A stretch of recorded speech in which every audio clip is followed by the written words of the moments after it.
En el centro de la pampa vive un pimiento. Sol y viento pa' su vida, sol y viento. Hello, I'm Patrick Barnard. Welcome to the 27th edition of the Pimento Report. Today we're telling you a story about the enormous transformations taking place in the southwest region of Montreal, and indeed even in the southwest quadrant of the urban enclave of Westmount, in which I'm now standing. 1 month ago, I was walking on a tour of this very park with 90 students enrolled in the program of landscape architecture at the Université de Montreal. And their teacher, Professor Jonathan Cha, told me that he believes Montreal is now going through greater urban change than at any time since the 1960s. For those of you watching in other cities, other countries, all of this construction activity in Montreal's southwest is taking place in a large urban rectangle, a kind of box, bordered by the Glen Road and Lansdowne Avenue on the east, Sherbrooke Street to the north, de Carré Boulevard to the west, and the Rue Saint-Jacques to the south. In the heart of this area, the McGill University Health Center, the MUHC as it is known, has begun construction of a super hospital. Also, this huge road project going on called the Turco or the Turcotte, and that is imminent. And even Westmount is planning an oversized mega hockey arena in the midst of an already dense residential neighborhood. Unfortunately, the planning of all this activity is chaotic. In the words of one community group, the MUHC hospital design should, quote, support the physical development of the surrounding urban fabric, not work to its detriment, close quote. In other countries, the infrastructure and connecting links of such a large hospital project would have been completed first. Here, it is the exact opposite. Ironically, Westmount, which has taken several initiatives recently that benefit the environment, has, it seems, allowed a whopping $10 million provincial grant matched by a federal grant of the same size to lead this small city to a gross planning error. Overbuilding, dumping a suburban hockey arena with 2 National Hockey League ice surfaces right in the middle and under one of its most significant architectural neighborhoods, a neighborhood already saturated with heavy traffic. To begin this story, let's go down underneath a railway bridge to the Glen and a controversial access road leading to the new McGill University Hospital Center.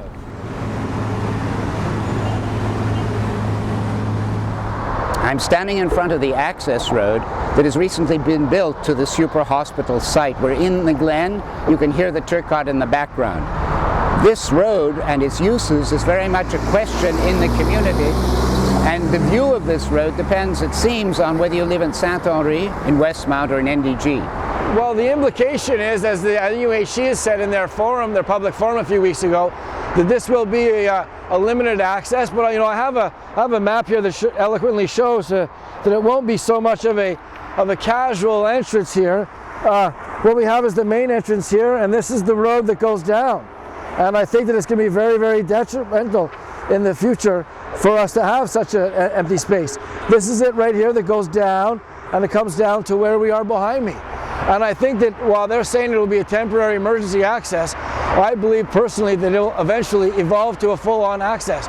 You will see during the construction that materials and people will go in and out of here. You will see once it is built that it will be used by employees and service vehicles to go in and out. This will create a lot more traffic for the citizens of the southwest. This comes on to the Glen to the north, and to the south it is de Courcelles into St. Henri and off to Saint-Jacques or off down to the highway networks. So we are going to have an increased amount of traffic which will negatively affect us as well. Peter McQueen is Projet Montréal's opposition councillor for Notre-Dame-de-Grâce. He and Projet Montréal have a different view of this access road. They think it should be used. Is there a danger that Glen access road will then become an access road on a permanent basis to the hospital? I don't think so. It really doesn't make much difference. I mean, the story is the MTQ supposedly is going to be building a road access from quite near where the Glen Road is, but except it would be from Saint-Jacques, roughly when you're under the 20 highway on Saint-Jacques. They're going to go in there and it's going to go up back towards the Carré. So, the problem is that's going to cost $10 million. So, and is technically tricky. So when are they going to do it, if really at all? So that that's the problem. The mayor of Westmount, Peter Trent, does not want the Glen access road used except in emergencies. He has said that the Glen is already, quote, completely saturated, unquote. He's also indicated that he's concerned about the impact of the Turco construction on that particular street. Quote, this is why we've always insisted that hospital traffic not use it, close quote. This is the night entrance with the grass and the gardens entrance, very gentle entrance for up on the Maisonneuve and Boulevard de Carry. But down here in Saint Jacques, there is physically no way to get into this hospital in any way, shape or form. It's as if the hospital will build itself for facing north to whom they wish to serve and ignore the south. We have the southwest, we have actually no physical entrance or any way, shape or form to access this hospital, not even for a drive-in. There's no parking, there's no walkway. To physically get there, the citizens will have to A, take a car, take a taxi, or take a bus, or ultimately have to walk up a hill, which is a very steep incline, about a 10 to 12 minute walk. Now we come up to Lansdowne and St. Catherine. And this will be the area, in fact, we're very close to the area where Westmount plans to build its new arena complex. We have just come up the Glen. I'm standing at the corner of Lansdowne and de Maisonneuve in Westmount. There are major contradictions here for the city of Westmount, contradictions of the kind posed by all the planning that's going to take place with the super hospital and the Turcotte. What are the contradictions here? They involve three things: traffic, taxes, and the environment. The city of Westmount is now planning to put 2 NHL rinks underground, right under where I am now standing. This arena pool project, as it's called, will cost $37 million. It will be the largest of its kind in Canada. It will double the present ice rink capacity that we have with the arena. We will have 2 NHL-sized rinks instead of 1. That will mean that it will double the ecological footprint here. The new arena project will have a permanent parking space right under where I'm standing, accommodating roughly 50 cars. At the height of the hockey season, involving intercity hockey, of course, this will mean that this area will have per day 250 to 500 extra car visits. That's going to be an enormous pressure here. The street that I'm standing on is a residential street. It is struggling to remain a residential street. People here feel, as far as traffic is concerned, that they are already at saturation point. What is their own city doing, using their money to further increase their problems? That's the traffic problem. Number 2, the tax problem. This huge project, $37 million, will be financed $10 million from a provincial grant, $10 million from a federal grant, and the remaining amount will be contributions and Westmount money, taxes that Westmounters will pay. I just spoke to a financial expert on this corner a few minutes ago. He said that the extra tax burden will be considerable for Westmount and will take away from money that should be used for basic services. It's going to be a very sizable and large amount of money. 10 million, 12 million, perhaps more.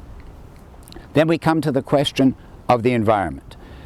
For me, one of the major things here is the urban environment, that is to say, the beauty of this corner. A lady just said to me, we're going to lose this prospect, this beautiful vista down de Maisonneuve towards the east as it exists now, because in fact it seems that tennis courts will come right up against this church behind me. So, we have an urban ecology here that is fine, delicate, complex, a place that's used by many different kinds of people, that is deeply threatened by this gigantic arena complex that is planned here. As I began to bicycle north on Lansdowne and west on Sherbrooke Street, I thought about the latest informal poll done by Westmount residents about what Westmount citizens feel regarding the arena pool project. 33% for, 26% against, 41% undecided. Mayor Trent, it seems, does not have that clear majority, which he has said he needs for such a massive project. As I bicycled west along Sherbrooke Street, I came to the corner of Sherbrooke and de Carry. I turned left or south, and I went down de Carry. There was an enormous line of cars going north in the opposite lane. I was going towards Crowley Avenue. That is where, on September 14, 2010, representatives of the McGill Super Hospital had a tense meeting with local residents.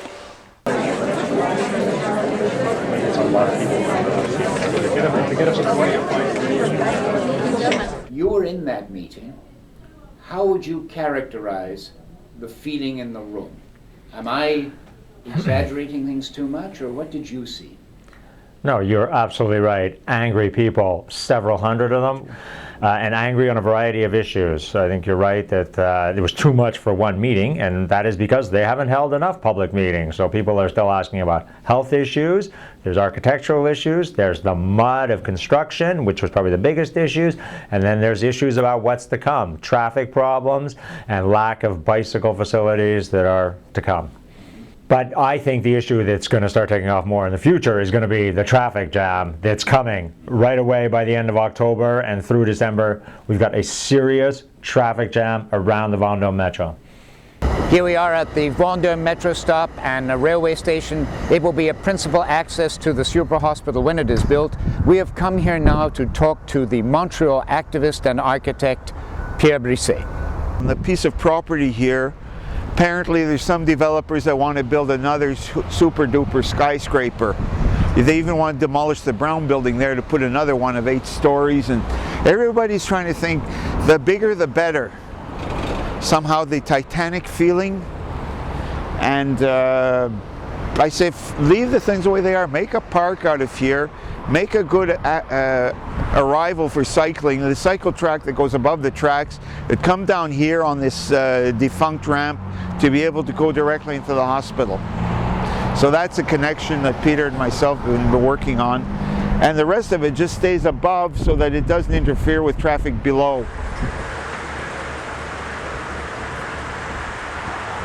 Pierre, you were making a point about your proposal for the Turcotte. Say it to me again, will you? Okay, the proposal for Turcotte, the primary proposal relative to traffic is to reduce substantially the traffic in the interchange. And most of the traffic comes by the fact that that highway that you see behind me is 2 levels, generates twice as much traffic as is needed. Eliminate the upper level and put all the traffic on the lower level and cut that traffic in half. Because every other city that's confronted with infrastructures like that which have attained their the end of their useful life, they just remove them. That's it, that's all, end of discussion. And they make sure that they have the public transport to accommodate the people that use this thing now. Basically, we're going counter-sense of what other people or other cities are doing, which are confronted with similar situations. There's Milwaukee, Portland, San Francisco, to name a few. They do not rebuild their spur highways. Your questions have been hinting at how good of a job the MUHC is doing on the sort of PR front, and I would say terrible. I think the anger is brewing. I represent the political organization of that anger to some extent. I was elected with 3,400 voters, so they're just not dealing with the fact that, okay, a lot of people are angry, and that anger is getting organized, and they had better wake up at some point. Here we are in Westmount Park again, after having gone around this rectangle of change in these neighborhoods. And what sums up this journey to me is a remark made by Pierre Brisset. Whatever happens, it shouldn't destroy or disrupt the neighborhoods. Improvements should be made so that it's not the urban citizen that suffer the onslaught of traffic, the fumes generated by traffic jams, traffic congestion, all the rest of it. So basically, what should come first in the planning of these things is the urban environment, because these are neighborhoods. Neighborhoods have been around for 100 years.